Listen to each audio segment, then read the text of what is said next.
Welcome back to my Mental Health and Crime channel. This is for education purpose only.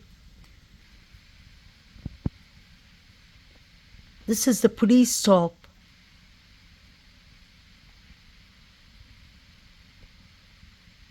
for Inan. Inan is the neighbor of the victims. He lives in Queens Road. He said he heard a scream.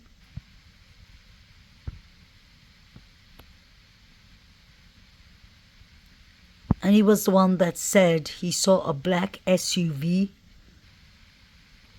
a luxury car with tinted windows. Inan is quite interesting because he was subpoenaed by Ann Taylor, BK's defense attorney. Guys, I'm really sorry. I'm down with the flu.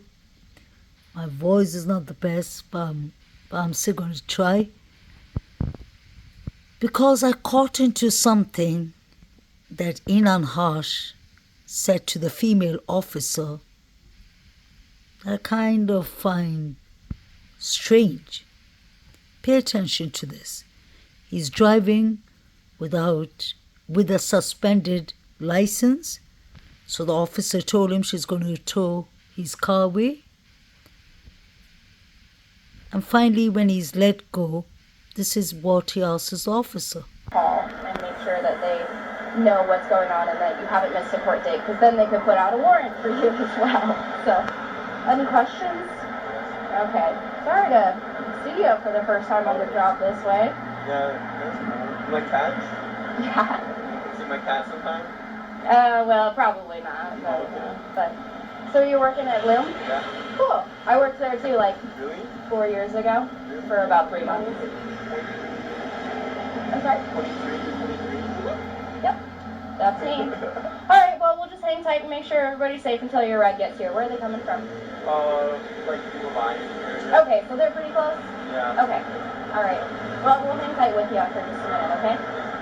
He asked the officer if she likes cats. And she said yes. And then he asks her, do you want to see my cat sometime? And the officer said no. Why would you ask an officer if they want to see a cat, dog, or your pet?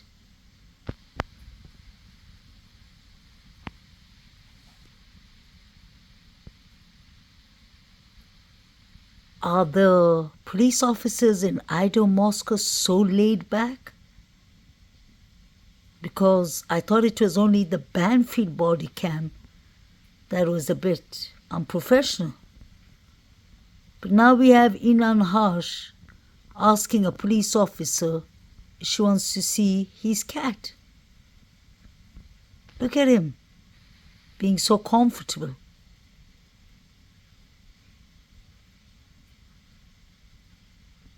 Is he trying to flirt with the officer?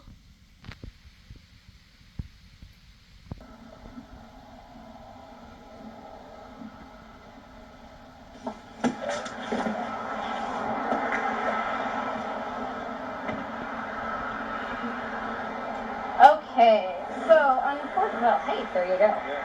Hold on. So unfortunately, I'm showing that your license is suspended. It seems like you failed to pay a ticket of some kind at some point.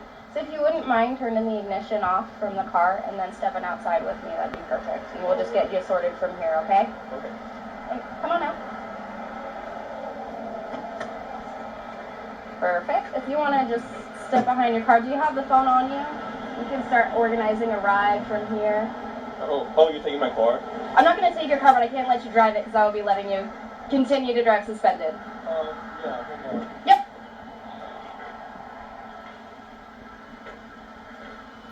So I do have to advise you that you are under arrest for driving while license is suspended.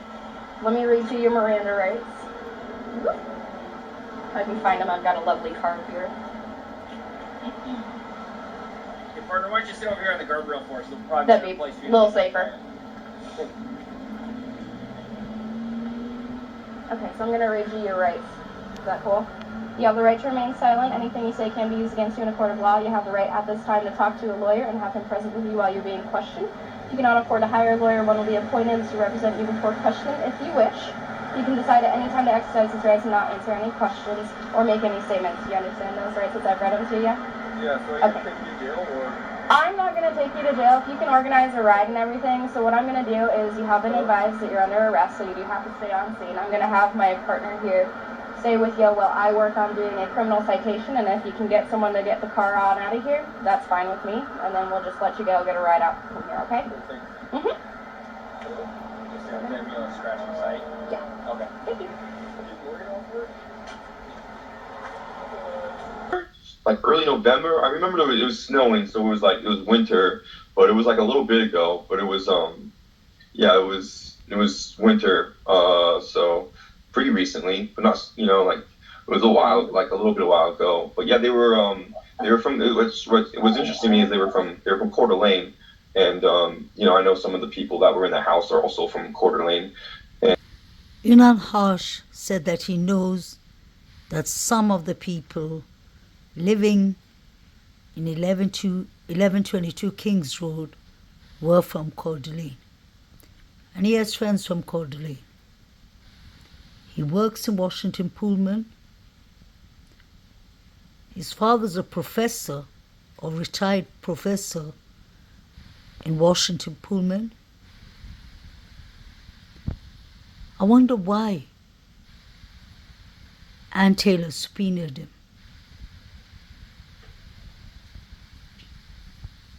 I obviously got a couple of questions, and I hope you'll have the time for that. Otherwise, I would not ask you to do a live. Oh, you're good. I got about 15 minutes. That's fine. That's fine. What is the nearest camera within the Greek area? That's a good question. I don't really know, honestly. Moscow is. I don't think there's very many cameras. Like in general, my apartment didn't have really any lights or cameras. Like it was like a really kind of dark area. They recently put up lights and like motion sensor cameras that go out after like a certain hours, I think.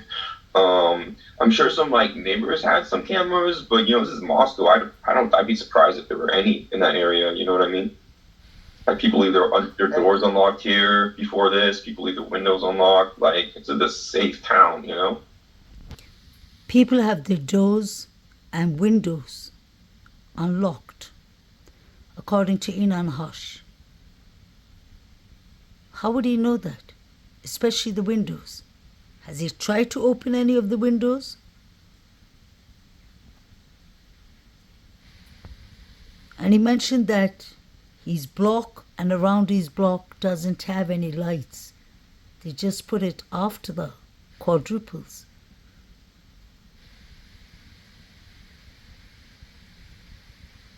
Within that house, you obviously are a neighbor, right? And you live in the brick part of the apartment, right? The brick part? No, I think the apartments I'm in are wood, but. Oh no, that's fine. Just to get a clear picture. Is there any way? Because I have seen like videos that only extend like to the wooden part in front of the house. But if you go in front of the house, is there any way that you can go on foot? Is there like any walkway? I think so. I think there's. It's like I think there's like the driveway like out front. So I think you just go out front, and I think most of the sign is open. Like there's a driveway out front, but I think all houses I think all sides of the house are accessible. Because I know when I would like. Also from the back, then. So you do not necessarily. Yeah, the back. So that's where I think possibly the killer came because the back area is pretty desolate. Most of the people who live in the apartments, they park close to their doors, which is on the other side. And if you go the other side, then like it's like kind of like a dark parking lot, and it's right above that house. And usually it's only full when there's like parties and like other people are trying to use this parking lot. But like I would go over there and spin fire sometimes just because it's like it's like kind of off in the corner, you know what I mean? But yeah, I think if someone was doing it, that would be a place to go in and out without being seen or really heard. The only people that go over there is like people who take their dogs out and stuff, and I've heard many people taking their dogs out at 3 a.m. or whatever. That is interesting. Inan Harsh said that he goes behind 1122 Kings Road,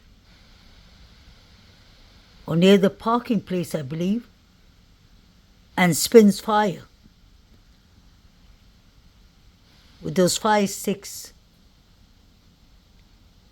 And he said the back door, the sliding door, and the back side of the house, it's easy to get access. He said, in fact, it's easy to get access in the whole house. I do understand he's the neighbor, so he would know a bit by just seeing the front and back of the house.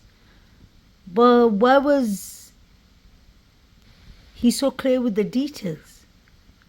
Was he, by any chance, watching Kaylee, Maddie, Xana? He never mentions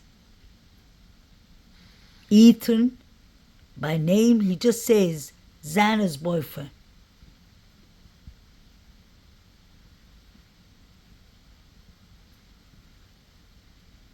So he's good in spinning fire. We've seen pictures of him holding those fire sticks and dancing around with them.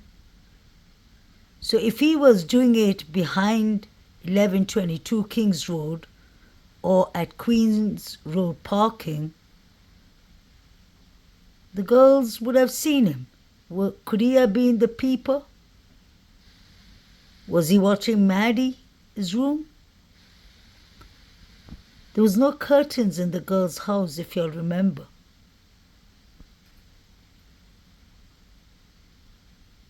I wouldn't be surprised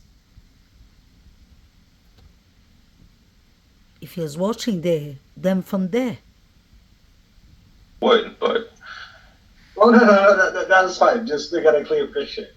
yeah. Any way, because I have seen like videos that only extend like to the wooden part in front of the house. But if you go in front of the house, is there any way that you can go on foot? Is it like a walkway? I think so. I think there's, it's like, I think there's like the driveway like out front. So I think you just go out front, and I think most of the side is open. Like there's a driveway out front, but I think all houses, I think all sides of the house are accessible. Because I know when I would like.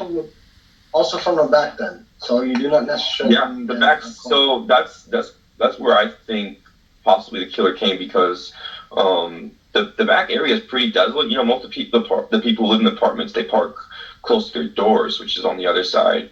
And if you go to the other side, then like it's like kind of like a dark parking lot, and it's right above that house. And usually it's only full when there's like parties and like other people are trying to use this parking lot.